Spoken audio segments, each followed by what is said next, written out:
Hello, mate. I've been thinking, do you think we should start another podcast? I know we've tried before, but I'm thinking of something slightly lower concept. Just something like, I don't know, Parsons and Emslie do talking or something. Maybe not that, but do you know what I mean? Anyway, let me know your thoughts. Hello. Yes.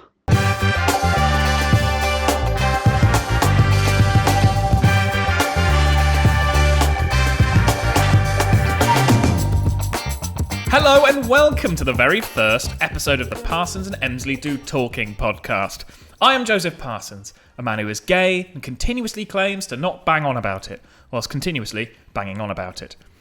How would I describe myself in one word? Well, I'd say, how about 3 words? Lovely. Ambitious, anxious and gay, but I don't like to talk about it. But what about Emslie, our resident friendly gluten-free boy, who is ageing at half speed? He's thoughtful, kind, but beneath all that is an impatience that would see him mow down a pensioner in a post office if they're taking too long. Why start a podcast, I hear you cry? Well, it's a bid to monetize our friendship, of course. I, for one, can't wait for this podcast to be popular enough to do scripted adverts where Emslie and I pretend to watch upcoming Sky dramas about sci-fi that we both hate. Or the one where we both pretend to have an invested opinion in Fuse Energy. I do like their energy. Yeah.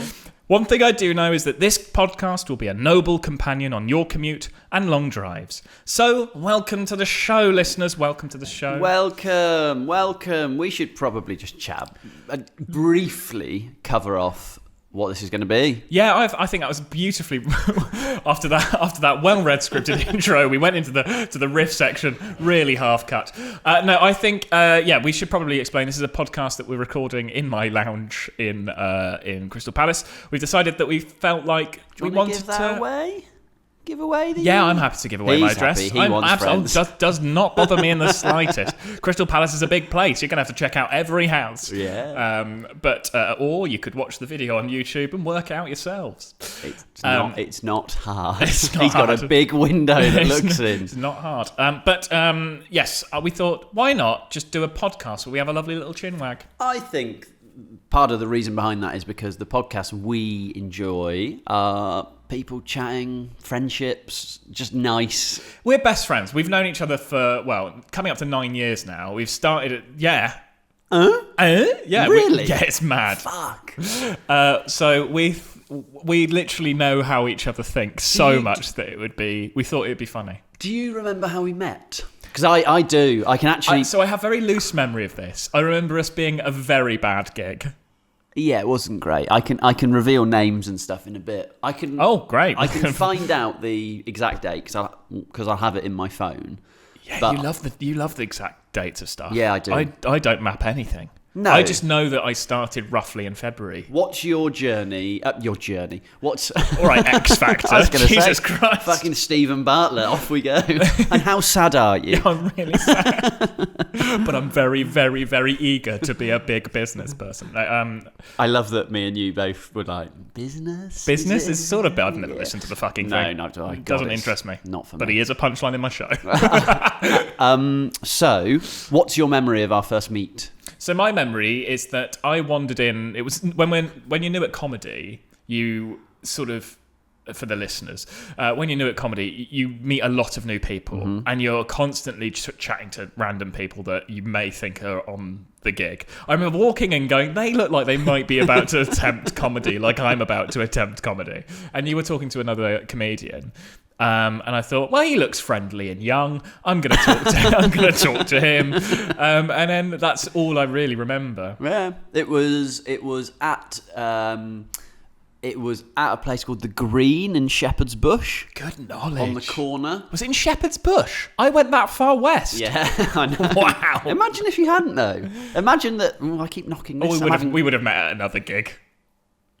Would we? Yeah. Well, probably. South Ken, mate. South Ken was where everyone went. Or you would have been that name that... Do you know, like, people's names? Yeah. You sort of go, I know that name, but I've never gigged with them. But I was stood chatting to a few comics, and in comedy, as you said, you chat to a lot of people, and some people you go, oh God, and other people you go, oh great. Was I? Which one was I? Was I the former or the latter? You walked up and you were so friendly and so like, hey, desperate to please. Yeah. Please like me. And I was like, oh, this guy's great. And I think we chatted about football quite early on. And I was like, oh, he likes football. And then I was like, can't wait to talk to him about women. And then I revealed... Then you were gay, and I went, oh, for God's sake. But I don't like to mention it. I don't like to bring it up. I didn't, of course. No. It was... I remember we had a lovely chat, and then you added me on Facebook, as I had it at the time. And you added me on... God, it was a Facebook era, wasn't it? You added me on Facebook, and within about 3 days, you were sort of in my life. Yeah. You kind of got your pins in. It's mad, because like within 3 days, I was like, should we definitely do an Edinburgh run together? Mate. And then we did our first ever Edinburgh run together, because I basically took you into a pub. I think it might have been the Comedy Store pub. No, it was the Comedy Next pub to it. on the same road as the Comedy Store. And I was just like, right, I think we're probably ready now. We've been going for about 6 months. I think we're ready to do our first Edinburgh show. And then you've not been... I think we've shared a voice note every single day since. And you might have noticed this podcast opened up with a voice note, and we will have them dotted around. Yes, we did. Yes, we do. And yes, we will. Good. Quite like that as a little saying. It's a lovely saying. You said it like you were having the worst day I've ever seen anyone have. I did say it in a way. You said it like you were deflating. I did say it in a way. Like the whole life of you was just leaving your body. Oh, thinking, God, I've sent this boy a voice note every day. Yeah, pretty much every day for 9 years. And if we do a gig, often twice, because we will do a gig review. And I think one of my favourite things in life is getting a gig review. Do you do the same thing as I do? When I see your name pop up at 11:40 p.m, I go, please be a bad one. Please be a bad one, please. I'm so disappointed when you go, yeah, lovely gig, mate. I'm like, no, I want the failure. Inject the failure into my veins. I love it. I think as well, it's probably worth mentioning that we'll chat about comedy a bit in this. This is just the basis of how we met. Comedy won't be a huge prominent part of this podcast. But there'll be bits and bobs. And in comedy, a lot of people who don't do comedy... dying on stage or not making people laugh, they think that's really worrying, or they think that's really scary, or oh my God, how can you do that? If you have a friend who you know can do comedy and then they don't do it well, I don't think there's better moments in my life. Is there ever a better moment when you see your best mate fuck up a room and you're like, oh, they've made a real error there? Like because it happened more in the early days. It doesn't happen so often now, where you occasionally just say something and you say it and you know what the person means, but they've said it wrong, and now the crowd have turned. I love it. Nothing better. But also, there's your pal messing up a room, but off stage, if you're coming on next, everyone has it. You go, maybe I can turn this. I'll win this over. Yeah, maybe the hard gig, I'll win this over. I reckon I can do this. Then you go on, steam up the place. Oh, you walk out. Big turd that you've just taken on the stage, and that was your material that you thought was good before you started. The first line you say, the audience give you nothing, and you think, okay, I can't win this over. Okay, what an idiotic boob I was. I love that peep show quote. But then what I think now, if it happens, is that there'll be somebody off stage who you know and get on with who is loving the fact that you're struggling. Football v Homophobia Awards. First person I rang, I was locked in a in Altrincham Football Club Stadium. That's one of my favourite. Stadium, strong term. I think we'll come on to that and we'll go into full one detail. day. I maybe not today, but basically I had a bad gig, and it wasn't made for comedy that day. No, but it was two things that should have worked. You like football. I'm gay. You dislike homophobia, and you're gay. You should have. That should have worked. That should have been a winnable gig. Didn't work. Oh God, no. But it's there will be as part. What happened there? Why did you just forget where you were? I think I was trying to present it. As you said, there's going to be a couple of voice notes peppered through as we send each other sometimes 10-minute long voice notes a day. There's mistakes in them. Oh, but there was a mistake just a minute ago. There was a mistake. There'll be mistakes in this. There's mistakes in everything we do. There's mistakes in life. Oh God, yes. But in terms of, there will be a clip where there'll be a funny thing, or there'll be a funny thing that we've said, or something that we would have laughed at, and we think, well, that's going in the podcast because that was so funny. So we've got one of those that will pop in. That'll pop in occasionally. But I think this first podcast, we're sort of getting to know each other, aren't we? Well, we're not. We know each other, but you're getting to know us. So we thought, as an introduction, Let's just talk about... Let's try our flaws? Yeah, let's try and examine our flaws. Let's really prod at our flaws. Let's get a big prodding stick and just prod at our many flaws. Should we prod at our friendship to a point where we don't like each other anymore? Yes, I think that's how we're going to be. We're going to be the Lewis Hamilton and Nico Rosberg of this podcast. What a niche reference for everyone. That goes... No, it stays. No. I'm not editing that out. No, I don't mean that, but we don't want more of that. No one cares about F1. We're all going to have references that no one gets, mate. No, I know, but no one cares about F1. Anyway, flaws.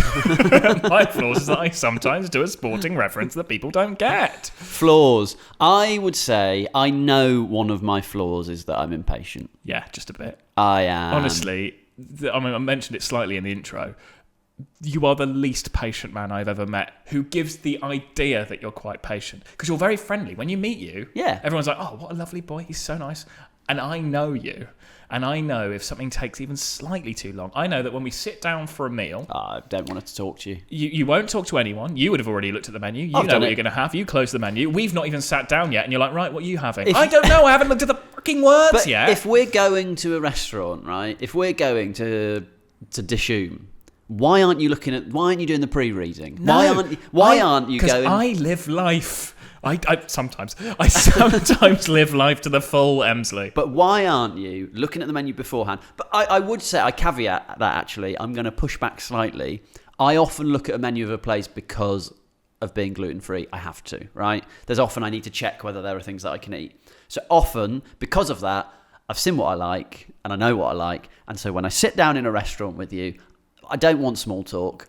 I want to order. I want to catch up with my friend for a bit. We do that. I want the waiter to come over and me to go, so sorry, I haven't even looked yet. I think that's mental. I think that is mental. If you have to, can we just have one more minute? And then if a waiter comes over again and goes, could you? And they go, no, can I have one more minute? I think, I'll go. I've never seen you so angry. I'll sit on my table over there on my own. Just checking to see the mic's clipping with your anger. I would happily be like, you know what, you do your own thing. I just think, just know your shit. I think that's a big thing, isn't it? You hate, you're a big inefficiencies. You're a big fan of efficiency. Yeah.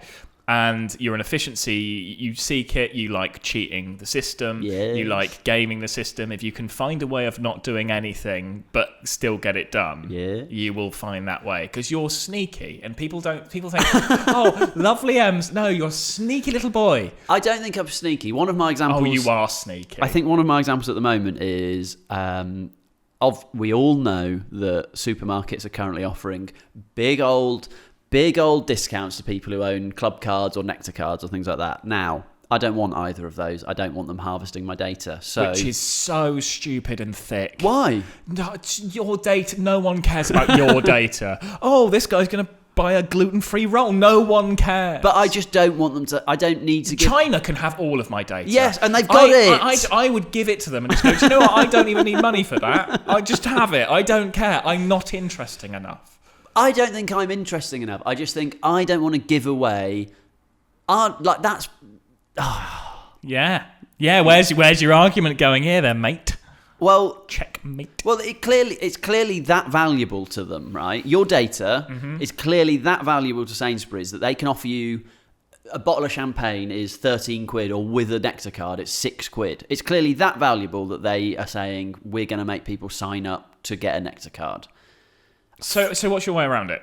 So I went on Reddit and typed in Reddit is underrated dark web. I think when the people talk about the dark web, it's Reddit. That's what they mean. I went on Reddit and I typed in Nectar card. Someone had put a screenshot of their barcode, so I just used that random person's barcode. So I get all of the discounts and I get none of my data. And that person must be getting points galore. Yeah, but they'll also be every day, because I imagine loads of other people are doing it.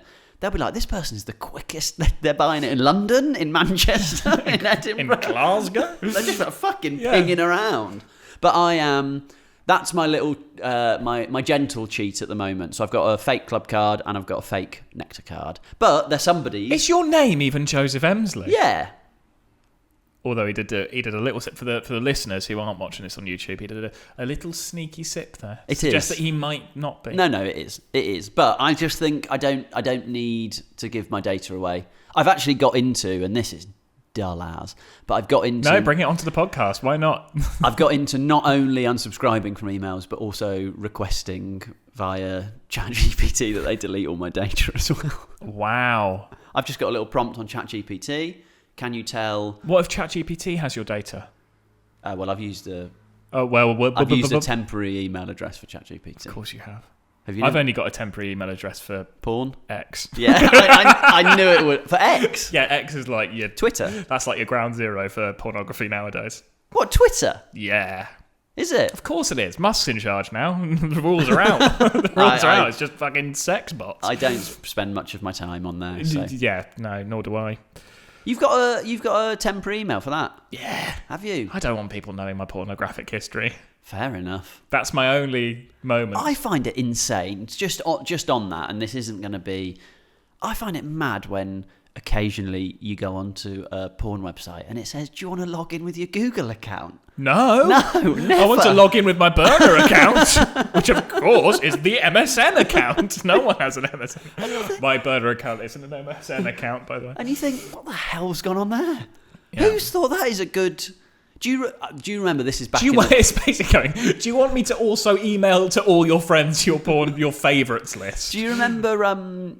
of course you remember MSN. Who can forget MSN? We're going down the nostalgia hour. On MSN, if you were listening to something on Windows Media Player, it would show. I spent so much time trying to work that out.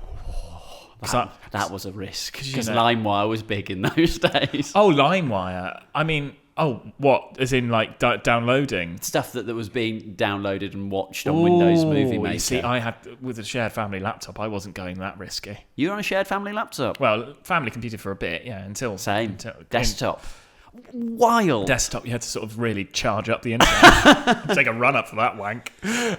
Absolutely wild, wasn't it, that we had desktop... And viruses galore you had to dodge with LimeWire. For those who are too young for that, because there will be listeners who may be too young for that. It's basically a bit of software you used to use to get music or videos and whatever. Well, illegally download. Illegally download stuff that was readily available on the internet for money. It was basically what Spotify is now, but Spotify's legal. It pays the artist the same as Spotify. Little bit of politics for you. Spotify. Are we going on Spotify? Yeah, we will be. Okay. Well, thanks, Spotify. I don't know if we'll get their Louis Theroux deal or whatever. Louis Theroux is just like on there now. Is that the Joe Rogan $3 million a year? God, wouldn't you love $3 million a year? I would love that amount of money. I'd love $3 million. But also, would I like to be that much of a cunt? Well, no. Anyway, and that's the podcast. Whoa. So that's my little horn. That'd be quite funny. It's my little horn of like, oh, he's been edgy there. Oh, he's had an opinion. The opinion horn. I think your personality, I am so intrigued with you at the moment because you are you're I would describe one of the most extroverted. That's how I describe it. I describe you as one of the most extroverted people I know, but currently is trying to push yourself into being an introvert. I'm not. I like my own space. Yeah, right? I like my own space. I like no one being around at any point. But that has led me to being slightly less social than I have been and a bit more indoors. Because obviously when you do gigs and stuff, you're seeing lots of people. So I like having my evenings in when I don't have them. Plus, got lots on at the moment with tour prep. Yeah. So that's been eating into my time. But yeah, it has got me to what... do you know what it is? Sorry, it's like my car was starting there. Do you know what it is? I genuinely think... That's like the jazz occasionally. I would say it was lockdown. Yeah, I'd agree. I think you really like blossomed in lockdown in that you spent a lot of time... You made a lot of bow buns. I made a lot of bow buns. I lost my job. You had no money coming. You lost your job. You lived in a place that was... Way too expensive. Way too expensive and way too big. For someone who doesn't have a job. But the great news was you moved to a place that was way too small and the neighbour hated you. Yeah, and the neighbour hated me. Yeah, that was... What a time. Yeah, I spent all of the lockdown by myself in sort of solitary confinement in a place where I used to live with my ex that then became what I can only be described as a chasm of loneliness. I then moved from that to... You had your bow buns. I had my bow buns and a daily run, yeah, which I got into my 5Ks. And God, wasn't HIIT good at that time. HIIT workouts. Interval training. I just got into fitness. So in some ways it was wonderful, but it got me out of the habit of being a friend and being like out of the house and just getting on with life a bit. And I don't think I ever really got myself out of that habit. I think with comedy though as well, because you see people out and about, you're like, well, I've seen people as well, but obviously we're also working, and it's quite you actually need to go, no, I'm going to do a night where I see my friends, and I don't then have to go and do 20 minutes to 7 people in Bexley Heath. Yeah. Although what a night. It's a tricky one. I think it's like I need to get out more. I know that, but I'm not having a dig. Oh no, but it's a fair dig. No, it is a fair dig. I'm not having a dig. Yesterday, I was watching. Genuinely, I got excited, and that's the term I'd use for watching Strictly Come Dancing, and then watching I'm a Celeb, Get Me Out of Here, and I was like, that is a brilliant night in. I agree, though. I think that's. And then I thought, it's Saturday. You're not in your 50s yet. You weren't going to be doing coke off someone's knob. Back. So you went with back, I went with knob. We have different lives. I would say, that watching Strictly and I'm a Celeb is lovely. Oh, it's so good. This is the problem is I really love TV. I think TV's wonderful. And I think we've got to a point now where television is really good at this time of year. It's the only time where TV really comes into its own is Christmas now, because TV's dying. But it's good at the moment. It's good. It's good stuff. It's good gear. The other thing I would say about you that slightly irks me is your limited acceptance of other people's music taste. I'm better with that now. You are better now, but there used to be... Back in the day, when you first met me, yes, sure. Oh, I was an arsehole with it. You used to just... You are quite keen to... Because you listen to clicks and beeps, basically. I don't listen to clicks Sad and beeps. Clicks and beeps. I listen to every genre there is, just the good stuff within that genre. But in my opinion, in terms of that, you are pretty happy to sort of share and be like, oh, this is a great band, listen to this. I do love that stuff. Which I think is great. But then if somebody used to go to you, listen to this, you go, I don't listen to that. And you'd be like, oh. I don't do that so much anymore. No, you don't. I do recognise that sort of, when teenagers, when they go through that, this is the good music and the music that you listen to is bad. Yeah. That phase lasted slightly longer than I'd be happy to admit. I like to say, I'm in my 30s now, feel very open with music. And to be honest, as you get older, it's harder to keep up with like what's happening. And there's so many new bands and stuff. Although I still do keep my foot in with new music, and I love music because it's the thing I've done. Your whole foot? I think it's usually toe. No, put my whole foot in. I keep my foot in. I think it's it may be a motor racing phrase. Keep your foot in. Yeah. Keep your foot down. Keep your foot down. Maybe. Yeah. I don't know. I'm never good with phrases. You're not. I'm not good with phrases, sentences, words, and maths. And reading. Awful at all of those things. Did you go to school? I did go to school, but I struggle under the pressure. What did you get at school? What, GCSEs? You did a BTEC, didn't you? I've still got GCSEs, mate. Go on then. I didn't got a few. You got all of them. You must have got your GCSEs. I can't be friends with you if you didn't get I'm one of the smartest people I know has like 2 GCSEs. I thought you just said I'm one of the smartest people I know. Oh, God no, thick as shit. Don't have me on your pub quiz team. I know nothing about anything. No, you're not coming to the pub quiz. All I'm good at is flags, capitals, and sport. And music, actually. Not this sort of music. Not pop music now. Yeah, not current pop music. Not modern pop. Pop music from the 70s and 80s, I'm all right with that. I do invite you to the quiz, but I hate it. Yeah, I was going to say, your ambivalence and the fact that you never answer me gives me every answer that I need. I hate quizzes because I am so bad at films and that's everything fine. else. There's Chris for films. But anyway, my GCSEs were 2 A's, 3 B's, 4 C's and a D. That's good. What was the D in? Single science.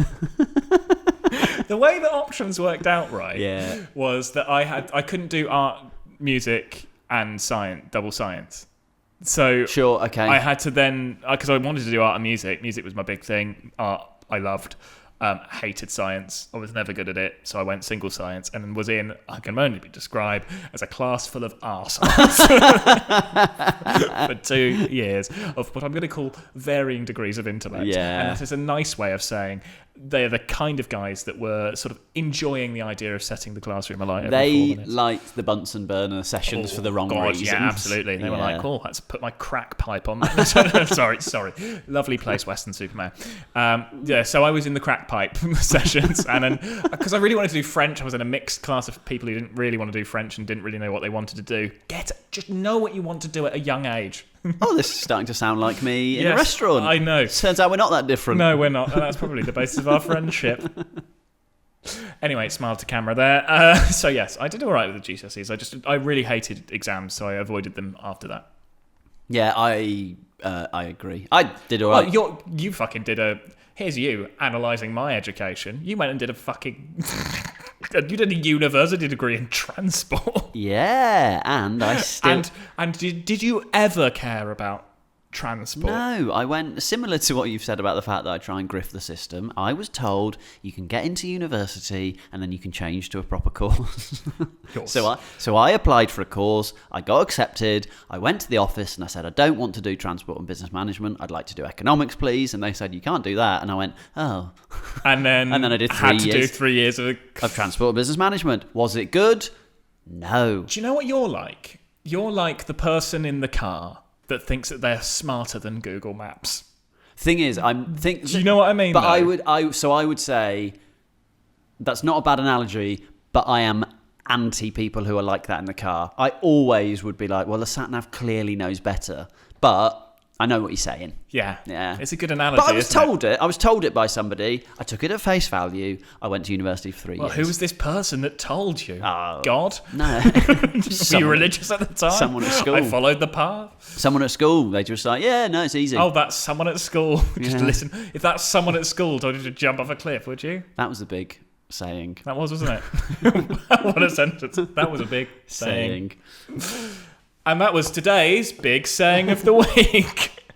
Whilst Emslie's burping, here is a segment that we'll do, which is called Voice Note of the Week. Hello, my boy. Lovely to have a... We'll try that again. Lovely to have a... Fucking hell. It wasn't a good day. What a voice note of the week, though. You'd think by the way I was speaking there that it would be 7 a.m. Just woken up. Nah, that was at 1 p.m. 1 p.m. You're a tired boy. I was having my walk. There was wind. You could hear the wind. Oh, God. Can't you always hear winds in voice notes? Isn't it mad that when you do a voice note, the wind just goes, oh, yeah, we're going to blow a hoolie now? It does feel like when you decide that you're going to voice note...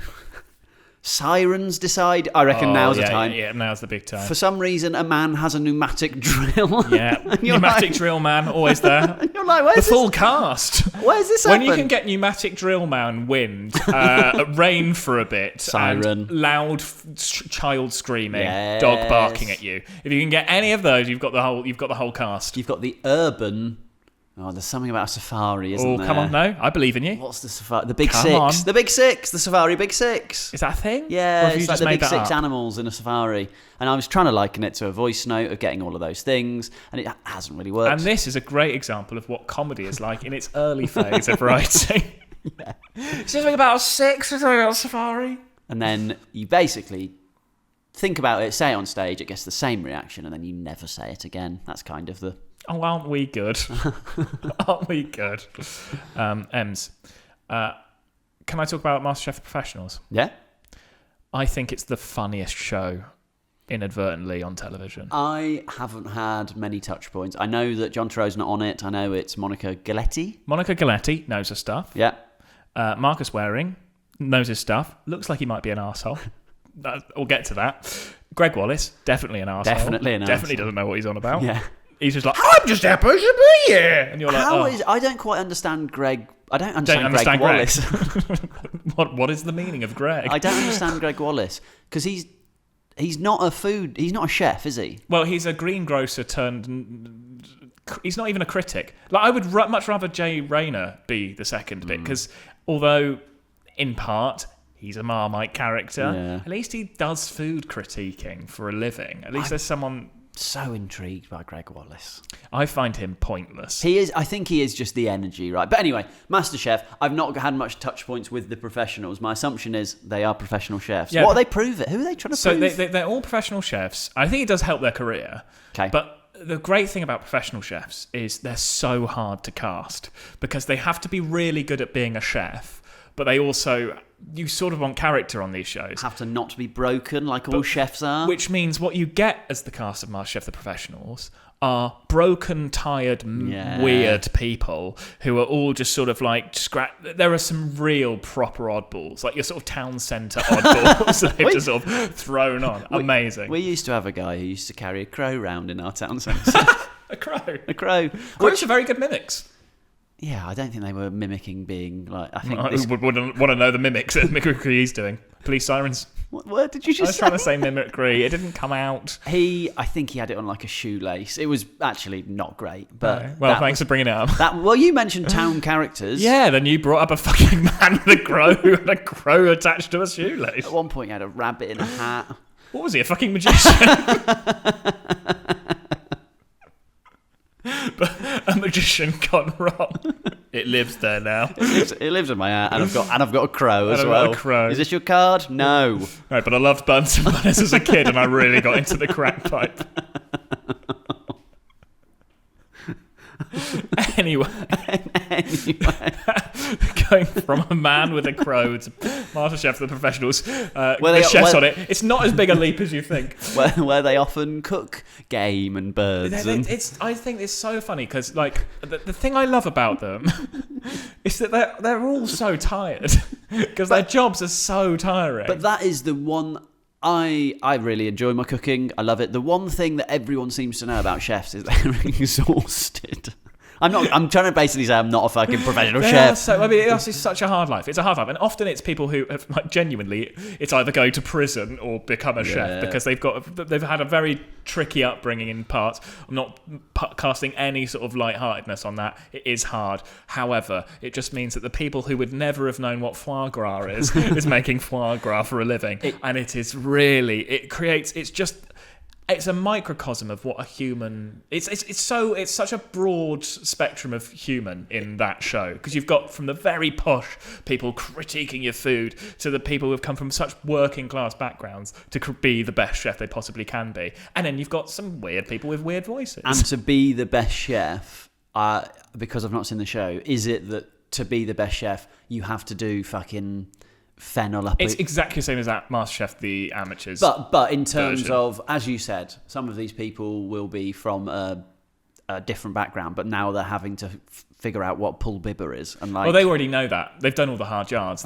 Sure, it's not. They're coming in at like expert level. They're coming in with. So how can Greg Wallace critique them if they're a pro? That's the funny bit. That's insane. Because you've got Greg Wallace going, well, it just felt a bit heavy in my mouth, and you're like, oh, fuck off, heavy in the mouth. And then there's Monica and Marcus, who are like celebrated chefs and are great. You just don't need Greg in there. In fact, I know for a fact at some point they just drop him off, just bin him off for a bit. And they just in the show? Yeah. I mean, they'll bin him off permanently soon, I reckon. Have they not done that yet? Is he still in? I think he's a bit of a wrong one, Greg Wallace. Is he still in? I think he's still in. Well, he's still in this one. I haven't been able to out him. I think he's a bit of a. From what I have heard on the news, and I don't know this verbatim, we're just banging allegedly after it. Allegedly, he is a little bit handsy with the women on set. Oh, that's awful. Yeah. Okay, so he's not. Probably don't want to dwell on that for the first podcast. We'll move straight on past that. But that's the sort of thing that's coming out about him. So I don't know how long he'll last on the MasterChef world. But there we go. There's our hot take for our first podcast on MasterChef. My guy with a crow. Your thing about Greg Wallace. Great. Greg with 2 G's. Yes. Well, thankfully he'll never listen. It'd be fucking mad if he did. If he did, that would be quite something. Yeah, it'd be insane. Got the big Mark Wallace, big old Mark Wallace comes in. The new Greg Wallace, who's like, "Hello, mate. I'm a greengrocer too, but I've got hair." Is that his brother? Yeah, something like that. just sit with the riff, enjoy it. Sometimes enjoy the riff what happened. Bangs out. Good. And that's that. That's the podcast. That's that. So moving swiftly on, I think we'll probably call it. That's the podcast of the first one. I reckon we'll call it. That's the podcast of the first one. I reckon. It's very hard to wrap things up, isn't it? Is that your phrase? That's I reckon we'll call it. That's the podcast for the first one, I reckon. I reckon that could be my new phrase. I would say that I've had a lovely time. I hope we didn't really get to know each other. I think you've got to know enough about us now. Yeah, sure. It's basically just been us going, I hate this about you. a really toxic way to talk to your friends. But j'adore you. Same. I think one of the things I think we should do is make recommendations, because I know that... I think it's a good way of you guys getting to know the kind of things that we like, and that's always good, so you get to know us a bit more. Yes. And also, there'll be some things that you may want to listen to or watch or whatever. Go on then, bang out your Clicks and Beeps music. It's not Clips and Beeps this time. It is a band called The New Cuts. They are a Bristol-based band. Where did you find them? I found them on TikTok. Here he is. Because I love TikTok. The algorithm knows me. I'm just a normal 34-year-old man who loves TikTok, and that's fine. You're like the sort of person, when I was younger and I'd go to the skate park, and there'd be like a 35-year-old man there skating, and when you're 14, you're like, fuck, this guy's cool. And if you went there now, you'd look at him and you go, what are you doing here? Anyway, enjoy your TikTok. Love this new band that just popped up on my algorithm. They're pretty. I think they've not got a huge following. They've got a back catalogue of music. They really remind me of Art Brut. Oh, I loved Art Brut. I adore. Art Brut. Who I adore. So there's a lot of humour running through. They've got a song called Stephen Gerrard is My Dad, which I think is the best song. It's a really, really good song. It's really good. It reminds me a bit of Squid as well, and other bands that are out there at the moment. Slightly punk adjacent, but with a bit of an indie twist. Love them. They're great. They're a lot of fun. And I don't normally like funny bands, but like this one. Yeah. So well worth a check out. Well worth a check out. Just well worth a check out. Just well worth a check out, I reckon. Well, another band worth a check out, I'd say, is I'll be honest up top. My cousin's band. Yeah. October Drift. They've just brought out a new album called Blame the Young. It's fun. It's big noises. It's big sounds. That's how I describe all my music. What a glowing endorsement for you. I went to see You're all clicks and boops and big sounds, aren't they? I went to see them at Scala recently in King's Cross. They'd sold out 600 standing venue. Great. I've never been to Scala. It was a lovely venue as well. Nice. And they did a great old job, and it's very nice. I don't know whether they'd like me to liken it a bit to White Lies, but that's the feel I get. White Lies. There's a. I loved White Lies. You loved White Lies from 2001 to 2003, then done. A short burst of White Lies. But I'd recommend them, and you've prepared a little statement for the end of the podcast, haven't you? I've done the scripted outro, but I hope it's all right. Here we go. So, are you going to read it verbatim? I'm going to sign off, and I'm going to read this verbatim, everybody. So just know that any mistakes are Parsons. There's no mistakes, is there? You can owe YouTube. If you want to get in touch, you can. There's loads of mistakes. Oh, God. How many mistakes are there? There's quite a few mistakes, but I'm going to read it verbatim. Oh, good God. Did I do this drunk? I don't even drink anymore. This is going to be our sign-off now. Okay, fair enough. So you can owe YouTube, and do remember that, guys. You can owe YouTube. Mm-hmm. You can owe YouTube, and if you'd like to get in touch... Can I just say that's probably you can watch on YouTube if you do want to watch on YouTube, but also just listen. Or you can owe YouTube. You can owe YouTube, though. Yeah. Just send us a DM on Instagram at Parsons and Emslie, or if Instagram isn't for you, send us a DM on Bluesky. Yes. Look at us on Parsons and Emslie. And we haven't really discussed it in this episode, but you are going on tour. So please buy your tour tickets to Parsons Show at josephparsons.co.uk/tour. And yes, please do buy those. Yes. Sorry, I did rush over that. Yeah, no, that's fine. It's fine. I'm on tour next year. He's on tour. And if you live in Falmouth and you can bring 40 to 50 people. And or Nottingham or Norwich or, or any of the dates. Please bring 50 of your friends. And until next time, everybody, it's always a pleasure, never a chore, so be good to yourself. All right. Are we doing that? I thought we could do it together. Yeah? Shall we just do that again? No, it's fine. It's fine. All right, we've got to do a proper sign-off. Let's just try again. And until next time... It's always a pleasure, never a chore, so good to yourself. All right, it's hard to do this. Horrible. Okay, no, let's just do it. One of us. That was bad. Why have we got that as our sign-off? Because it's something we used to say on voice notes. On voice, no, I know, and then we called a show it, but insane. I believe in us. I think it's quite a fun. I think it's funny. Right, let's actually properly sign it off now. Okay, so until next time. Right, so until next time. Oh, you can't start again. You've got to commit to it. You did the phone bang. Until next time, it's always a pleasure, never a chore, so be good to yourself. All right. I did sort of throw you under that's good. No, that's good. I was there. Bye. Bye. Love you. Bye. Bye.